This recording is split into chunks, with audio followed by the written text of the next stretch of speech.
বগুড়া জেলা যুবলীগের সিনিয়র সহ সভাপতি ও পৌরসভা ৯ নম্বর ওয়ার্ডের সাবেক কাউন্সিলর মোহাম্মদ আলহাজ শেখকে গ্রেপ্তার করেছে পুলিশ।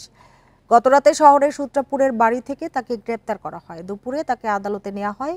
পুলিশ জানায়, যুবলীগ নেতা আলহাজ শেখের নামে হত্যা, চাঁদাবাজি সহ ১৩টি মামলা রয়েছে। তিনি জুলাই বিপ্লবে আওয়ামী লীগ সরকার পতনের পর থেকেই আত্মগোপনে ছিলেন। মঙ্গলবার বাড়িতে আছেন এমন খবরে রাত ১২টার দিকে সদর থানা ও জেলা পুলিশের গোয়েন্দা শাখার সদস্যরা অভিযান চালিয়ে তাকে গ্রেপ্তার করে।